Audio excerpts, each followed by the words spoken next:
మనం ఏ పార్టీ వారమో, లేకపోతే మన యొక్క జీవితాలు మనం ఎక్కడి నుండి వచ్చామో, హృదయ పరివర్తనను గురించి, పశ్చాత్తాపాన్ని గురించి, వీటిని అన్నింటిని గురించి మనం ఆలకించి ఈ యొక్క ప్రయాణాన్ని మనం ప్రారంభించుకున్నాం. ఈ ప్రయాణాన్ని ప్రారంభించుకున్నాం ప్రియమైన సహోదరి సహోదరులారా. మరి అయితే ఈ యొక్క తపస్సు కాలంలోనికి మనం అడుగు పెట్టాం. తపస్సు కాలం అంటే ఏంటి? ఈ యొక్క తపస్సు కాలం అంటే ఏంటి అంటే కేవలం నేను ఏమి తినకుండా ఉండటమేనా? ఈ తపస్సు కాలం అంటే ఒక నరకమేనా? తపస్సు కాలం అంటే ఏ సంతోషాలు, ఏ ఆనందాలు ఏం లేకుండా ఉండటమేనా? ఎందుకు ఈ యొక్క తపస్సు కాలాన్ని తల్లి తిరుసభ మనకి ఇస్తూ ఉంది? దీని యొక్క ప్రాముఖ్యత ఏంటి? తపస్సు కాలం అంటే ఇదేదో అయ్యో చాలా కష్టమైనటువంటి కాలం, తినకుండా ఉండాలి, ప్రార్థనలకు వెళ్ళాలి, లేకపోతే దేవాలయానికి వెళ్ళాలి, ఇవన్నీ కూడా మనల్ని విసిగిస్తూ ఉంటారు, మన యొక్క సమయాన్ని తీసుకుంటూ ఉంటారు, ఈ యొక్క గురువులకు కూడా ఏం పని ఉండదు, ఇవే చెప్తూ ఉంటారు పద్దాకని చెప్పి తిట్టుకోవటం కాదు. తపస్సు కాలం అంటే ఏంటి అంటే ప్రియమైన సహోదరి సహోదరులారా, తపస్సు కాలం అంటే అనుగ్రహ కాలము. తపస్సు కాలం అంటే అనుగ్రహ కాలము, పవిత్రమైనటువంటి కాలము, దేవుని యొక్క స్వరాన్ని ఆలకించేటువంటి అద్భుతమైనటువంటి కాలము. ప్రియమైన సహోదరి సహోదరులారా, దేవుని దగ్గరికి ఇదిగో తిరిగి వచ్చేటువంటి కాలము. ఇంతవరకు కూడా నీవు ఎలా జీవించినా కూడా, ఎలా ఉన్నా కూడా, ఇదిగో దేవుని యొక్క గొప్పతనాన్ని అర్థం చేసుకొని, దేవుని యొక్క ప్రేమను అర్థం చేసుకొని మరలా దేవుని దగ్గరికి వచ్చేటువంటి కాలము ఈ యొక్క తపస్సు కాలము. ప్రియమైన సహోదరి సహోదరులారా, అందుకే అంటూ ఉన్నాను, ఈ యొక్క తపస్సు కాలం మారు మనస్సు పొందుకునేటువంటి కాలము, హృదయ శుద్ధి పొందుకునేటువంటి కాలము, ఆత్మ శుద్ధీకరణ కాలము, పవిత్రమైనటువంటి కాలము. ఈ యొక్క లోకము నుండి, ఈ యొక్క ప్రపంచము నుండి మనల్ని మనము వేరు చేసుకొని ఆధ్యాత్మికంగా దేవుని బిడ్డలుగా ఎదిగేటువంటి కాలము. అందుకే అనుగ్రహ కాలము. ప్రార్థనలు అన్నింటిలో కూడా మనం ఈ యొక్క పదాన్ని పదే పదే ఆలకించబోతూ ఉన్నాము. అనుగ్రహ కాలము, దేవుని యొక్క దీవెనలను అపారముగా దండిగా మెండుగా పొందుకునేటువంటి కాలము. ప్రియమైన సహోదరి సహోదరులారా, ఈ యొక్క తపస్సు కాలము. అందుకే ఈ యొక్క తపస్సు కాలాన్ని లెంట్ అని చెప్పి ఆంగ్లంలో పిలుస్తూ ఉంటారు. లెంట్ అంటే స్ప్రింగ్ సీజన్, వసంతకాలము. ఈ యొక్క వసంతకాలంలో ఏం జరుగుతుందో మనందరికీ కూడా తెలుసు ప్రియమైన సహోదరి సహోదరులారా. వసంతకాలంలో ఈ యొక్క ఉన్నటువంటి ఆకులు ఎండిపోయి, ముదిరిపోయినటువంటి యొక్క ఆకులు, ఎండిపోయినటువంటి యొక్క ఆకులన్నీ కూడా రాలిపోయి కొత్తదనం అనేది అక్కడ వస్తూ ఉంది. కొత్త చిగురులు అనేవి అక్కడ వస్తాయి, కొత్త ఆకులు అనేవి అక్కడ చిగురుస్తూ ఉంటాయి. దాన్నే వసంతకాలం అంటారు. లెంట్ అంటే స్ప్రింగ్ సీజన్, వసంతకాలము. ఏంటి వసంతకాలం అంటే?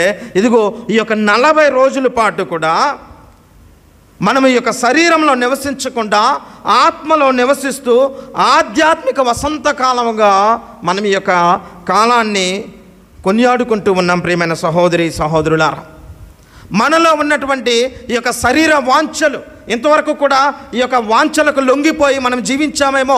ప్రపంచం చూపించేటువంటి ఈ యొక్క కోరికలు, ప్రపంచం చూపించేటువంటి ఈ యొక్క అందాలు, ప్రపంచం చూపించేటువంటి ఈ యొక్క సంతోషాలు, వీటన్నింటికీ కూడా మన యొక్క బలహీనతల వలన లొంగిపోయి ఈ యొక్క శరీర వాంఛలకు ఉన్నటువంటి మనము ఈ యొక్క ఎండుటాకులను రాల్చివేసి, ఈ యొక్క శరీర వాంఛలు అనేటువంటి ఈ యొక్క ఎండుటాకులను రాల్చివేసి ఆధ్యాత్మిక ఫలాలను ఫలించేటువంటి కాలంగా మనము ఈ యొక్క కాలాన్ని గుర్తెరిగి జీవించాలి. ప్రియమైన సహోదరి సహోదరులారా, పౌలు గారు గలతీయులకు రాసినటువంటి లేఖ 5వ అధ్యాయము 16 నుండి 20 వచనాల్లో మనం చదువుకుంటాం. ఇదిగో మనం శరీరానికి సంబంధించిన వారిగా ఉండకూడదు, ఆత్మకు సంబంధించినటువంటి బిడ్డలుగా నీవు నేను మనం ఉండాలి. ప్రియమైన సహోదరి సహోదరులారా, ఈ యొక్క శరీర వాంఛలకు మనం లొంగిపోయి మన యొక్క బలహీనతల వలన పాపంలో పడిపోయి ఆ విధంగా జీవించటం కాదు. నీవు ఆత్మచేత నింపబడి మరి ఆధ్యాత్మికంగా ఎదుగుతూ విశ్వాసంలో బలంగా దృఢంగా ఎదగాలి అని చెప్పి పౌలు గారు అక్కడ తెలియజేస్తూ ఉన్నారు. ప్రియమైన సహోదరి సహోదరులారా, కాబట్టి ఈ యొక్క తపస్సు కాలము మనం ఈ యొక్క ప్రయాణము, ఇది ఒక 40 రోజుల యొక్క ప్రయాణము. ఈ యొక్క ప్రయాణంలో మనం అడుగు పెట్టాం కాబట్టి తల్లి తిరుసభ కూడా మనల నుండి 3 విశ్వాస క్రియలు చేయమని చెప్పి అడుగుతూ ఉంది. 3 పుణ్యక్రియలను చేయమని ఈ విధంగా చేయటం ద్వారా తల్లి తిరుసభకు వచ్చేదేం లేదు. తల్లి తిరుసభ ఏ లాభాన్ని పొందుకోదు. ఇది మన వ్యక్తిగత పర్సనల్ కన్వర్షన్. మన వ్యక్తిగతంగా మనలో మార్పు రావాలి.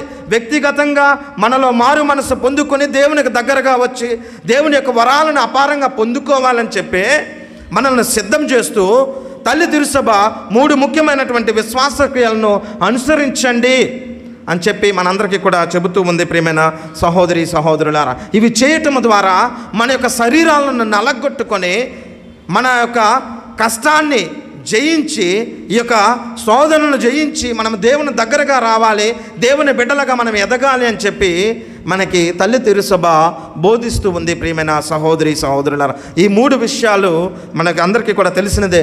ప్రార్థన మొదటిగా, ప్రార్థనా జీవితము రెండవదిగా, ఉపవాస జీవితము మూడవదిగా, దాన ధర్మ క్రియలు. ప్రార్థన, ఉపవాసము, దాన ధర్మ క్రియలు చేసుకుంటూ ఈ యొక్క 40 రోజుల యొక్క ప్రయాణాన్ని మనము ప్రారంభించాలి. గొప్పగా ఉన్నతంగా జీవించాలి. అంటే ఈ 40 రోజులు అయిపోయిన తర్వాత మళ్ళీ మన ఇష్టం అంటే కాదు. ఈ యొక్క విశ్వాస ప్రయాణం మనం కొనసాగించాలి. ఇదిగో ఇది దేవునికి దగ్గరగా వచ్చేటువంటి సమయం అని ప్రత్యేక విధంగా మనం గుర్తెరిగి ఈ యొక్క త్యాగాలను చేసుకుంటూ మనం గొప్పగా ఎదగాలనే తల్లి తిరుసభ మనకి ఇవి ఇస్తూ ఉంది. ప్రియమైన సహోదరి సహోదరులారా, మరి ఈ యొక్క ఆదివారం రోజున ప్రత్యేక విధంగా మనం సువార్తను ఆలకించాం. ఈ యొక్క ఆదివారము తపస్సు కాల ఉపోద్ఘాతంలో మనం ఆలకించాం. తపస్సు కాల మొదటి ఆదివారం, ఇదిగో మొన్నటి రోజున మనం ప్రారంభించుకున్నాం. ఈరోజు తపస్సు కాలంలో మనం అడుగుపెట్టి ఇది మొదటి ఆదివారం. ఈ యొక్క మొదటి ఆదివారాన్ని మనం గమనిస్తే ప్రియమైన సహోదరి సహోదరులారా, సువార్తను గమనించినట్లయితే ఈ యొక్క సువార్త మనం ఎక్కడ ప్రారంభించుకున్నాం? సువార్తలు ఏం చదువుకున్నాం, లేదా సువార్తలు ఏం ధ్యానించుకోబోతూ ఉన్నామంటే, శ్రీసభ ప్రత్యేక విధంగా ఈ యొక్క మొదటి ఆదివారం రోజున ఎడారిలో మన యొక్క ప్రయాణాన్ని మొదలు పెడుతూ ఉంది. ఎడారిలో, ఇదిగో శ్రీసభ ఈ యొక్క ఎడారి నుండి మనకి ప్రారంభిస్తూ ఉంది. అంటే మనం ఎడారి గురించి ఆలకించాం, శోధనల గురించి ఆలకించాం. మరి ఈ యొక్క ఎడారి గుండా మనం ప్రయాణం చేసినప్పుడే, ఎడారి గుండా మనం ప్రయాణం చేసినప్పుడే, మనము కొనసాగించినప్పుడే, మన యొక్క ప్రయాణాన్ని ఆపకుండా వెళ్ళినప్పుడే మనం ఈ యొక్క వాగ్దాన భూమికి, ఆ యొక్క పుణ్యభూమికి, దేవుడు వాగ్దానం చేసినటువంటి ఆ యొక్క పాలు తేనెలు జాలువారేటువంటి ఆ యొక్క భూమిని మనం చేరుకోవాలంటే ఈ యొక్క ఎడారిలో మనం ప్రయాణం కొనసాగించాలి. ఈ యొక్క అందుకే తల్లి తిరుసభ ఈ యొక్క ఆదివారాన్ని ఎడారితో ప్రారంభిస్తూ ఉంటుంది. అందుకే క్రీస్తు ప్రభు ఎడారిలో శోధించబడ్డాడని చెప్పి ఈ యొక్క ప్రత్యేక విధంగా ఈ యొక్క ఎడారి గురించి అదేవిధంగా శోధనల గురించి మనకి చెబుతూ ఉంది. ప్రియమైన సహోదరి సహోదరులారా, వీటి గురించి తల్లి తిరుసభ మాట్లాడుతూ ఉంది. ఎడారిలో మనం ప్రయాణం ఆపకుండా, ఇదిగో ఈరోజు మనం ఎడారి గురించి ఆలకించాం. ఇది ఎప్పుడు ఫుల్ఫిల్ అవుతుందంటే, మనము ఈస్టర్ పండుగ దగ్గర పడినప్పుడు ఇదిగో ఆ యొక్క ప్రజలు వాగ్దాన భూమికి నడిపించబడ్డారని చదువుకుంటాం. ఇదిగో ఎడారిలో 40 సంవత్సరాలు వారు ఏ విధంగా అయితే ప్రయాణం కొనసాగించారో, మనం ప్రయాణం చేసినప్పుడు ప్రియమైన సహోదరి సహోదరులారా అనేక కష్టాలు వస్తాయి. మనం ప్రయాణం చేసి వెళుతూ ఉన్నప్పుడు ఆ యొక్క ప్రయాణంలో కొన్నిసార్లు మనము మధ్య మధ్యలో ఆగుతూ ఉంటాం. ఆ యొక్క ప్రయాణాన్ని, అది దూర ప్రయాణం కాబట్టి, దీర్ఘ ప్రయాణం కాబట్టి ఆ యొక్క ప్రయాణాన్ని కొనసాగించడంలో కొన్నిసార్లు మనం ఇక్కడ రెస్ట్ తీసుకుని వెళ్దాంలే, టీ తాగి వెళ్దాంలే, బ్రేక్ తీసుకుని వెళ్దాంలే, లేకపోతే ఆ యొక్క ప్రయాణానికే కొన్నిసార్లు టైర్ పంక్చర్ అవ్వచ్చు, ఏదైనా కావచ్చు. ఈ విధంగా మనం బ్రేకులు అనేవి తీసుకుంటాం. మన యొక్క జీవిత ప్రయాణంలో కూడా బ్రేకులు తీసుకొని ఆ బ్రేకుల దగ్గర ఆగిపోతే ఆ గమ్యస్థానాన్ని మనం చేరుకోలేం. మనం అనుకున్నటువంటి ఆ యొక్క గమ్యస్థానాన్ని చేరుకోలేం. గమ్యస్థానాన్ని చేరుకోవాలంటే నీవు ఆ యొక్క ప్రయాణం కష్టతరమైనప్పటికీ, నీకు ఇష్టం లేనప్పటికీ, కాలు నొప్పులు వచ్చినప్పటికీ, లేకపోతే ఇంకో విధంగా ఆటంకాలు వచ్చినప్పటికీ నీవు కొనసాగించినప్పుడే, చివరి వరకు నిలదొక్కుని నీవు వెళ్ళినప్పుడే నీవు ఆ యొక్క జీవిత ప్రయాణాన్ని మరి చేరుకుంటావు, ఆ యొక్క గమ్యాన్ని చేరుకుంటావు ప్రియమైన సహోదరి సహోదరులారా. ఈరోజు క్రీస్తు ప్రభువు కూడా మనం ఆలకించాము. 40 రోజుల పాటు సైతానుడితో శోధింపబడ్డాడు అని చెప్పి మనం చదువుకున్నాం. లూకాసు సువార్త 4వ అధ్యాయం 2వ వచనం ఒకసారి చదువుకుంటే, క్రీస్తు ప్రభు యొక్క ఎడారిలో 40 రోజుల పాటు ఉండి సైతానుడితో శోధింపబడటాన్ని గురించి మనం చదువుకున్నాం. ఒకసారి చదువుకుందాము. అచ్చట 40 రోజులు 40 దినములు సైతానుచే శోధింపబడును. ఎందుకు 40 రోజులే ప్రియమైన సహోదరి సహోదరులారా? 40 రోజులు ఎందుకు? 40 రోజులే, 20 రోజులు కావచ్చు కదా, లేదా 15 రోజులు కావచ్చు కదా, లేదా 100 రోజులు కావచ్చు కదా, ఇంకా రకరకాలుగా అనేక రోజులు మనం ఊహించుకోవచ్చు కదా. ఎందుకు ప్రత్యేక విధముగా 40 దినములు? పవిత్ర గ్రంథంలో ఈ యొక్క అంకెలకు ప్రత్యేక పాత్ర అనేది ఉంది. ఈ యొక్క అంకెలు కూడా ప్రత్యేకమైనటువంటి వాటిని తెలియజేస్తూ ఉంటాయి. ఇదిగో 7 అనేటువంటి అంకె కావచ్చు, 40 కావచ్చు, మరి అదేవిధంగా 666 కావచ్చు. రకరకాల ఈ యొక్క సంఖ్యలు అనేవి పవిత్ర గ్రంథంలో, మరి ముఖ్యంగా ఈ యొక్క యోధా ప్రజలకి ఈ యొక్క అంకెలు, ఈ యొక్క సంఖ్య 40 కావచ్చు, 7 కావచ్చు, ఈ విధంగా అనేక సంఖ్యలు అనేవి మనకి చాలా ముఖ్యమైనటువంటివి ప్రియమైన సహోదరి సహోదరులారా. మరి ఈరోజు మనం 40 గురించి ఆలకించాం. 40 అనేది ఏంటి, ఎందుకు 40 రోజులే అని చెప్పి ఆ యొక్క సువార్తాకారుడు మనకు తెలియజేస్తూ ఉన్నాడు, లేకపోతే ఎందుకు ప్రత్యేక విధంగా దాన్ని చెప్పవలసి వచ్చిందంటే, ప్రియమైన సహోదరి సహోదరులారా, 40 అంటే ఎదురుచూపుకి నిదర్శనం. ఎదురుచూపుకి నిదర్శనం, దీర్ఘకాలానికి ఇది గుర్తు. బైబిల్ గ్రంథంలో ఇది ఎదురుచూపుకి, మరి అదేవిధంగా దీర్ఘకాలానికి ఇది ఒక గుర్తుగా ఉంటూ ఉంది ప్రియమైన సహోదరి సహోదరులారా. అందుకే పవిత్ర గ్రంథంలో మనం అనేక సార్లు ఈ యొక్క 40 రోజులు అని చెప్పి చదువుకుంటూ ఉన్నాం. ముఖ్యంగా 40 రోజుల పాటు నోవా సమయంలో మనం వర్షం కురిసినట్టుగా మనం పవిత్ర గ్రంథంలో చదువుకుంటాం. ఆదికాండము 7వ అధ్యాయము 1 నుండి 23 వచనాల్లో మనం చదువుకుంటాం. అక్కడ 40 రోజులు పగలు రాత్రి అక్కడ వర్షం కురిసింది అని చెప్పి నోవా సమయంలో మనం ఆదికాండం 7వ అధ్యాయం 1వ వచనం ఒకసారి చదువుకుందాం. దేవుడు నోవాతో తరము వారిలో నీ ఒక్కడివే నీతిమంతుడవు, కావున నీవు నీ కుటుంబము వారు ఓడలోనికి వెళ్ళుడు. 17వ వచనం ఒకసారి చదువుకుందాం. ఇదిగో అక్కడ ప్రియమైన సహోదరి సహోదరులారా, పాపంతో నిండిపోయింది. పాపంతో నిండిపోయినటువంటి వాటిని దేవుడు నాశనం చేయాలనుకుంటున్నాడు. దేవుడు పాపాన్ని అసహించుకుంటాడు. దేవుడు పాపాన్ని అసహించుకునే దేవుడు కాబట్టే వాటిని నాశనం చేయాలనుకుంటూ ఉన్నాడు.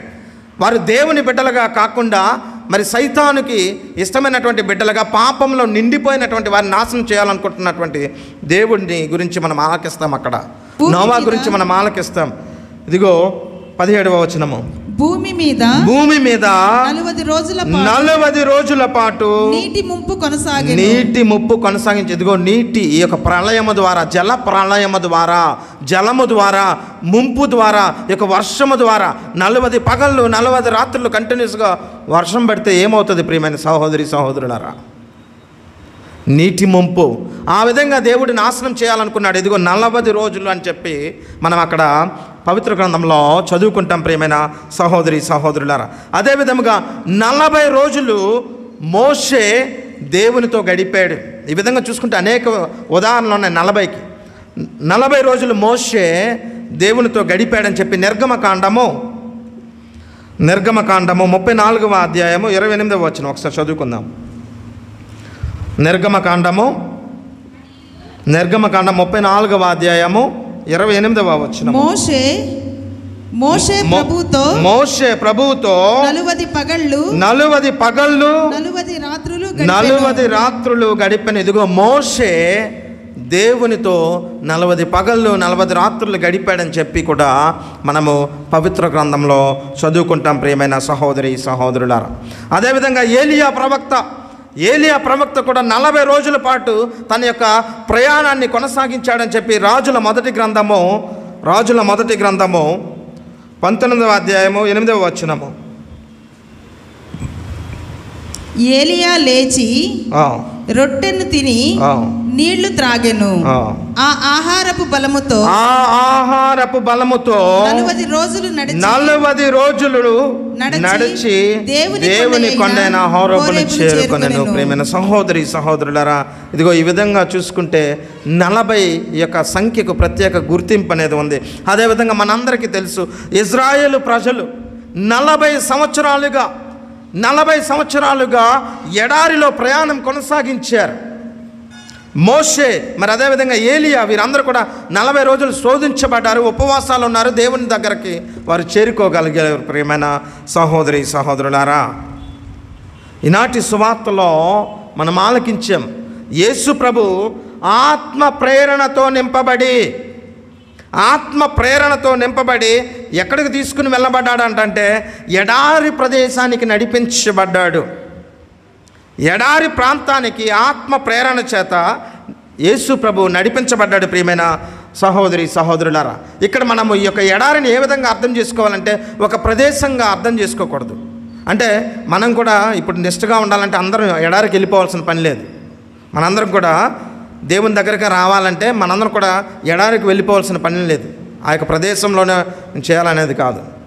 ఎడారి అనేది ప్రియమైన సహోదరి సహోదరులారా ఇక్కడ ప్రదేశంగా కాదు, ఇది ఒక స్థితిలాగా మనము గమనించాలి. ప్రియమైన సహోదరి సహోదరులారా, ఎడారి అంటే ఇది ఒక స్థితి.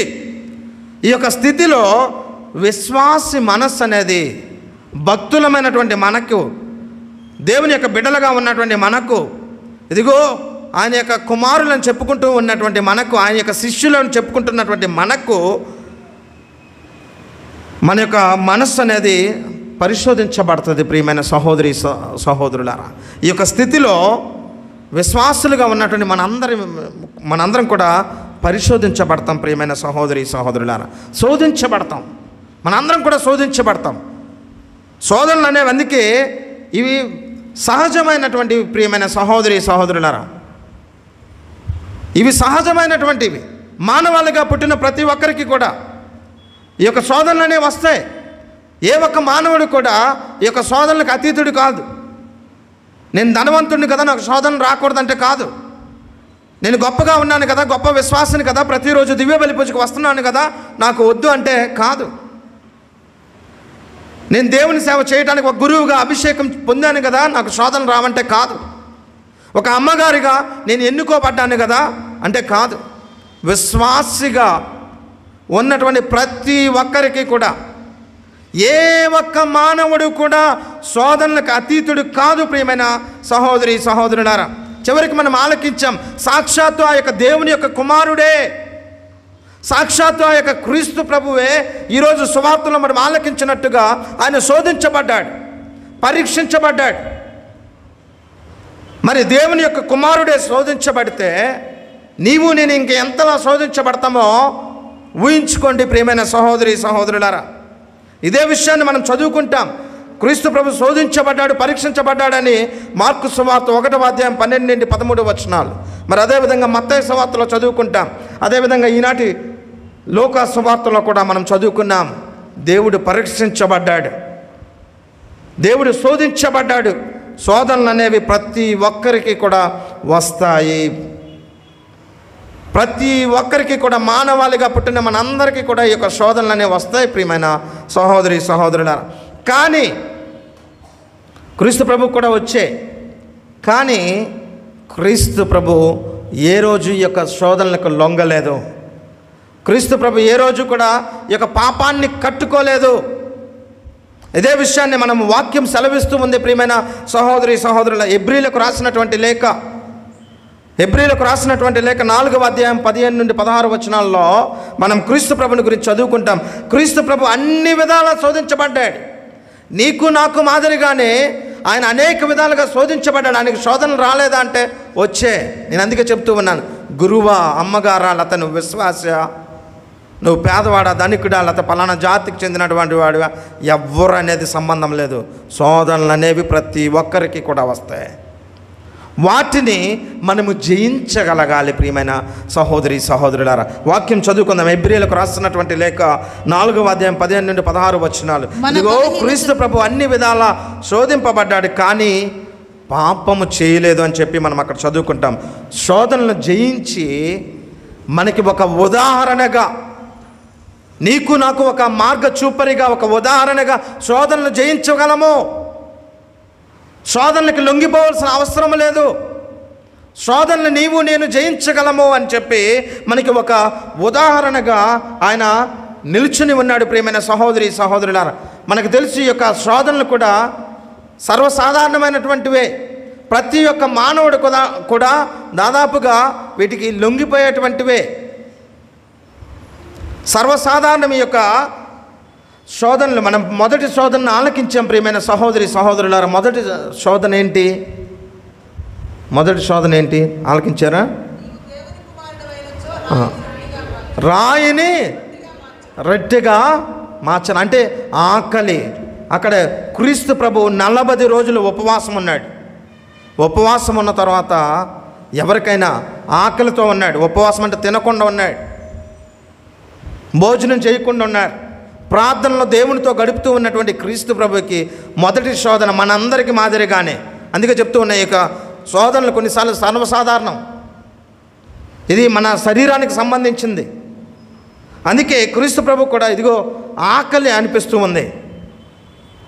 మనందరికీ కూడా తెలుసు ప్రియమైన సహోదరి సహోదరులారా, ఆహారాన్ని కనీస అవసరాల్లో మనము ముఖ్యమైనదిగా చూస్తూ ఉంటాం. మానవాళిగా పుట్టిన మన అందరికీ కూడా, ఇక జీవరాశులన్నింటికి కూడా ఆహారం అనేది ముఖ్యం. ప్రతి ఒక్కరు కూడా పడేది, తపన పడేది, పని చేసేది, శ్రమ చేసేది, ఇవన్నీ కూడా దేనికి చేస్తూ ఉన్నాం? దేనికి చేస్తూ ఉన్నామంటే, అందుకే పెద్దలు చెప్తూ ఉంటారు ప్రియమైన సహోదరి సహోదరులారా, కోటి విద్యలు కూటి కొరకే. ప్రతి ఒక్కరికి కూడా కష్టపడుతుంది, ప్రతి ఒక్కరికి కూడా ఆకలి అవుతుంది. ప్రతి ఒక్కరికి కూడా ఈ యొక్క కనీస అవసరాలైనటువంటి ఈ యొక్క ఆకలి ఒకటి మనందరం కూడా ఎదురు చూసేది దానికోసమే. ఈ యొక్క కడుపు నింపుకోవడం కోసమే, ఈ యొక్క జానుడి పొట్టను నింపుకోవడం కోసమే మన తపన తాపత్రయం అన్నీ కూడా దానికోసమే మనం అనేక విధాలుగా మరి శ్రమ చేస్తూ ఉంటాం, కృషి చేస్తూ ఉంటాం. ప్రియమైన సహోదరి సహోదరులారా, ఆకలి అనేది సర్వసాధారణం అందరికి కూడా. మరి క్రీస్తు ప్రభువు కూడా 40 రోజుల పాటు ఉపవాసం ఉన్నాడు, ఆకలితో ఉన్నాడు. అందుకే ఈ విషయాన్ని గమనించినటువంటి సైతానుడు మొదటిగా, ఇదిగో నీకు శక్తి ఉంది కదా, ఈ రాళ్ళనే రొట్టెలుగా చేసుకుని తిను అని చెప్పి సైతానుడు యేసు ప్రభుని శోధించటం మనం చూస్తూ ఉన్నాం. ప్రియమైన సహోదరి సహోదరులారా, ఈ యొక్క శోధనలు అనేవి ఈ విధంగానే వస్తాయి. సర్వసాధారణం. ఆకలి అనిపిస్తుంది. ఆకలి కొన్నిసార్లు మన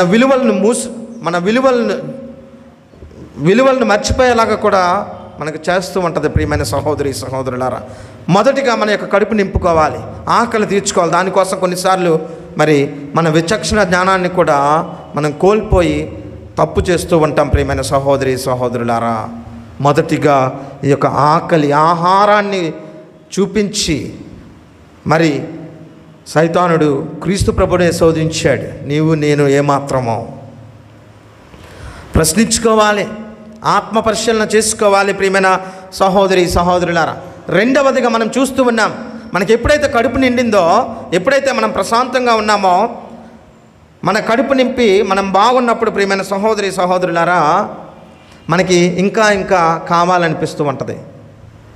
కడుపు నిండింది కాబట్టి, ఇప్పుడు ఆకలి బాధ మనకు లేదు కాబట్టి మనందరం కూడా ఒకటి గుర్తుపెట్టుకోవాలి, నీవు నేను ఏ ఒక్కరం కూడా ఒంటరి వాళ్ళం కాదు. నీవు నేను మనందరం కూడా ఒక సమాజానికి చెందినటువంటి వారు, ఒక సంఘానికి చెందినటువంటి వారు. ఏ ఒక్కరు కూడా ఇండివిజువల్గా, no one can live in island. ఏ ఒక్కరు కూడా తనంతట తానే బతకలేడు, ఉండలేడు. మరి మానవాళమైనటువంటి మనము సంఘజీవులము, ఇతరుల మీద ఆధారపడేటువంటి వారము, మరి అందరం కలిసి ఉండేటువంటి వాళ్ళము. ప్రియమైన సహోదరి సహోదరులారా, మరి అలాంటి మనము రెండవదిగా మన కడుపు నింపిన తర్వాత, సంపదలు ఉన్న తర్వాత, ఆస్తిపాస్తులు సంపాదించుకున్న తర్వాత మనం ప్రాకులాడేది అధికారం కోసం, పదవుల కోసం, ఇతరుల మీద పెత్తనం చెలాయించాలి, ఇతరులందరూ కూడా నేను చెప్పినట్టుగా వినాలి. అధికారం. ప్రియమైన సహోదరి సహోదరులారా, ఉన్నతంగా ఉండటం తప్పు కాదు, గొప్పగా జీవించడం తప్పు కాదు. కానీ అది సరిపోదన్నట్టుగా మనం అధికార దాహంతో ఇతరులను పట్టించుకోకుండా స్వార్థ బుద్ధితో ఇతరులను సాధించాలనుకోవటం, ఇతరుల మీద పెత్తనం అనుకోవటం, ఇతరులను బానిసలుగా చేయాలనుకోవటం, ఇతరులు ఒక గ్రూపుకు చెందినటువంటి వారిని తొక్కేయాలనుకోవటం, జాతులను బట్టి మతాలను బట్టి నాశనాన్ని కోరుకోవటం, ఇవన్నీ కూడా కడుపు నిండిన తర్వాత ఏం చేయాలో తెలియనప్పుడు ఆ యొక్క అధికారం, ఈ యొక్క పదవి, ఇవన్నీ కూడా రెండవ శోధనగా వస్తూ ఉంటాయి ప్రియమైన సహోదరి సహోదరులారా. మరి మూడవ శోధన మనం చూస్తూ ఉన్నాం. మూడవ శోధన ఏంటంటే, ఇదిగో ఈ యొక్క లోకానికి సంబంధించినవి అయిపోయింది, ఈ యొక్క శరీరానికి సంబంధించింది అయిపోయింది. మూడవదిగా ఈ యొక్క శోధన ఏ విధంగా ఉంటుందంటే, నిన్ను నీవు దేవునితో సమానంగా చేసుకునేలాగా.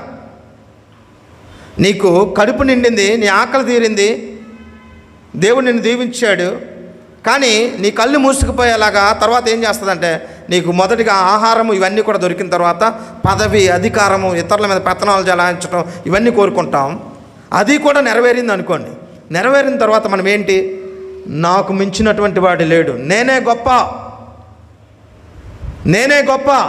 నేనే దేవుణ్ణి అనేంతగా దేవునితో సమానంగా చూసుకునేలాగున మనల్ని మనం మైమర్చిపోతూ ఉంటాం ప్రియమైన సహోదరి సహోదరులారా. దేవునితో సమానంగా చూసుకోవటం. దేవుడైతే నాకేంటి, ఎవరైతే నాకేంటి, నాకు సంపదలు ఉన్నాయి, ఆస్తిపాస్తులు ఉన్నాయి, నేను చెప్పేదే సర్వస్వం అనే విధంగా నీవు దేవునితో సమానంగా చూసుకునేంతలాగా శోధనలు అనేవి వస్తాయి ప్రియమైన సహోదరి సహోదరులారా. ఆ యొక్క క్రీస్తు ప్రభువు కూడా అదే శోధన వచ్చింది. ఏమని, ఈ యొక్క సైతానుడు ఏమని చెబుతూ ఉన్నాడు, నువ్వు దేవుని కుమారుడివి కదా, ఈ యొక్క ఎత్తైనటువంటి ఈ యొక్క యెరూషలేము ప్రాకారం నుండి కిందకు దూకు అని చెప్పి తెలియజేస్తూ ఉంది. నీకు ఎలాంటి రాళ్ళు ఇవేమి తగలకుండా దేవదూతలు వస్తారు, దేవదూతలు నిన్ను పట్టుకుంటారు. క్రీస్తు ప్రభు చేయవచ్చు, తన యొక్క దేవుని కుమారుడే, సర్వశక్తులు ఉన్నటువంటి వ్యక్తే, కానీ ఈ యొక్క సైతానుకు లొంగలేదు ప్రియమైన సహోదరి సహోదరులారా. సైతానుకు లొంగలేదు. నీవు నేను క్రీస్తు ప్రభుని ఉదాహరణగా తీసుకోవాలి.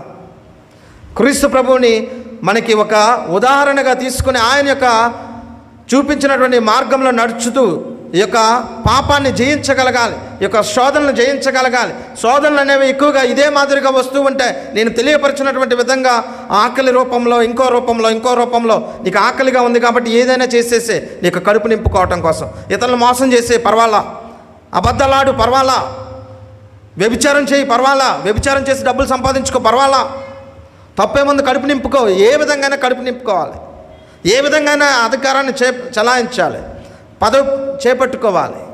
ఇలా రకరకాలుగా మనల్ని ఈ యొక్క శోధనలు అనేవి వస్తూ ఉంటాయి. కానీ ప్రియమైన సహోదరి సహోదరుల, అంతెందుకు మన ఆదిమ తల్లిదండ్రులు ఆదాము అవ్వల యొక్క జీవితం చూస్తే వారు కూడా ఏ విధంగా శోధించబడ్డారంటే, ఇదిగో ఆకర్షణీయమైనటువంటి ఆ యొక్క పండును బట్టి, ఆకర్షణీయమైనటువంటి ఆ యొక్క పండును, ఆ యొక్క శోధన చూడండి ప్రియమైన సహోదరి సహోదరులారా. మీరు తిన్నట్టయితే, ఈ యొక్క ఫలాన్ని మీరు తిన్నట్టయితే మీరు దేవునితో సమానం అయిపోతారు. చూడండి, దేవునితో సమానము. మరి ఈ విధంగా వారు పాపం కట్టుకున్నారు, ఆ యొక్క శోధనలకు లొంగిపోయారు. మరి ఈ ఆదివారం రోజున, ఈ యొక్క తపస్సు కళ మొదటి ఆదివారం రోజున నీవు నేను ఏం గుర్తుపెట్టుకోవాలి, ఏం చేయాలి ప్రియమైన సహోదరి సహోదరులారంటే, ఈ విషయాలు గుర్తుపెట్టుకోండి. శోధనలు అనేవి ప్రతి ఒక్క మానవుడికి వస్తాయి. ఏ ఒక్క మానవుడు కూడా అతీతుడు కాడు. ప్రతి ఒక్కరికి కూడా వస్తాయి. ఇవి జీవితాంతం వరకు వస్తాయి. ఒకసారి అంట ఒక విద్యార్థి గురు తర్ఫీదును పొందుతూ ఉన్నటువంటి సెమినేరియన్ అప్పుడే గురువైనటువంటి గురువు దగ్గరికి వెళ్ళి, నాకు చాలా శోధనలు వస్తూ ఉన్నాయి, వీటిని నేనేం ఎలా జయించగలగాలి, ఏంటి, నాకు విపరీతంగా ఈ యొక్క శోధనలు అనేవి వస్తూ ఉన్నాయి, టెంప్టేషన్స్ వస్తూ ఉన్నాయంటే ఆ గురువు చెప్పాడంట, నేను ఇప్పుడే గురువయ్యాను, ఈ మధ్య గురువయ్యాను, 5 సంవత్సరాలు అయింది నేను గురువయ్యి, నాకు కూడా శోధనలు వస్తూ ఉన్నాయి, నేను నీకులాగే, ఇదిగో మన కమ్యూనిటీలో ఇంకో ఫాదర్ గారు ఉన్నారు కదా, ఆయనకి 50-60 సంవత్సరాలు ఉన్నాయి, ఆయన దగ్గరికి వెళ్ళు అని చెప్పి ఆ గురువుకి, ఆ యొక్క విద్యార్థికి ఆ నూతనంగా గురువు అయినటువంటి ఆ గురువు తెలియజేశాడంట శోధనలు వస్తున్నాయంటే. అయితే ఆ గురువు విద్యార్థి ఇప్పుడు 60 సంవత్సరాలు వయసు ఉన్నటువంటి ఆ గురువు దగ్గరికి వెళ్ళాడు. గురువు దగ్గరికి వెళ్ళి, నాకు టెంప్టేషన్స్ వస్తూ ఉన్నాయి, శోధనలు వస్తూ ఉన్నాయి, నేనేం చేయాలి, నాకు శోధనలు రాకుండా చేయాలి అంటే ఆయన చెప్పాడు, నాకు కూడా శోధనలు వస్తూ ఉన్నాయి. ఇదిగో మన కమ్యూనిటీలో 84 సంవత్సరాల వయసు ఉన్నటువంటి పెద్ద ఫాదర్ ఉన్నారు కదా, ముసలితనంలో ఉన్నారు కదా, ఆయన దగ్గరికి వెళ్ళి చెప్పు, ఆయన సమాధానం చెప్తారేమో, ఆయనకి శోధనలు రావట్లేదేమంటే, అదేవిధంగా గురు విద్యార్థి అక్కడికి వెళ్ళి అడిగాడంట. ఆ యొక్క 80 సంవత్సరాల ముసలి ప్రాయంలో ఉన్నటువంటి ఆ యొక్క ఫాదర్ దగ్గరికి వెళ్ళి, ఫాదర్ గారు నాకు శోధనలు వస్తూ ఉన్నాయి, టెంప్టేషన్స్ వస్తూ ఉన్నాయంటే, నాకు కూడా వస్తూ ఉన్నాయి అని చెప్పి ఆయన తెలియజేశాడు. అంటే దీని అర్థం ఏంటంటే, ప్రియమైన సహోదరి సహోదరులారా, శోధనలు అనేవి జీవితాంతం వరకు వస్తాయి. జీవితాంతం వరకు, మనం మరణించేంత వరకు కూడా ఒక శోధనలు అనేవి వస్తాయి. ఈ శోధనలకు ఎవరు అతిథులు కాదు. దేవుళ్ళు ఎదగాలనుకున్న కొద్దీ, దేవుళ్ళు ఎదిగే కొద్దీ శోధనలు ఇంకా ఎక్కువ వస్తాయి. ముఖ్యంగా మీరు గమనించండి, ఈ యొక్క 40 రోజుల పాటు మీరు నిష్ఠగా ఉండాలనుకుంటున్నారు, ప్రార్థన చేయాలనుకుంటున్నారు, ఉపవాసాలు ఉండాలనుకుంటున్నారు, శోధనలు ఇంకా ఎక్కువ అవుతాయి. దాన ధర్మ క్రియలు చేయాలనుకుంటున్నారు, ఇంకా ఎక్కువగా మీ యొక్క విశ్వాసం పరీక్షించబడుతుంది. నీవు ఎప్పుడైతే దేవుణ్ణి ఎదగాలనుకుంటున్న కొలది సైతానుడు ఇంకా నిన్ను పరీక్షలకు గురి చేస్తూ ఉంటాడు. వాటిని నీవు జయించగలగాలి. అదేవిధంగా మానవ అవసరాలను, నేను ఇందాక చెప్పినట్టుగా మానవ అవసరాలను ఆసరాగా తీసుకుంటే, ఆకలి, బేసిక్, ఇలాంటి ఆసరాలను అవసరాగా చేసుకొని మరి ఈ యొక్క శోధనలు అనేవి వస్తాయి. నిజ స్వభావానికి మనకి పరీక్షలు పెడుతూ ఉంటాయి. మన నిజ స్వభావానికి ఈ 40 రోజుల పాటు నిష్ఠగా ఉందాం, చక్కగా ఉందాం, దేవుని దగ్గరకు వద్దాం, గొప్పగా జీవిద్దాం అంటేనే ఇంకా శోధనలు ఎక్కువ అవుతూ ఉంటాయి. కానీ జయించగలగాలి నీవు నేను, ప్రియమైన సహోదరి సహోదరులారా. చివరిగా, శోధనలు రావటం తప్పు కాదు. ఈ యొక్క శోధనలు రావటం అనేది తప్పు కాదు ప్రియమైన సహోదరి సహోదరులారా. వస్తాయి, ప్రతి ఒక్కరికి వస్తాయి, జీవితాంతం వరకు వస్తాయి. శోధనలు రావటం తప్పు కాదు, ఇది పాపం కాదు. కానీ వాటికి లొంగిపోవటం పాపం. శోధనలు వచ్చినప్పుడు వాటికి లొంగిపోతే అది పాపం. శోధనలు టెంప్టేషన్స్ అనేవి వస్తాయి.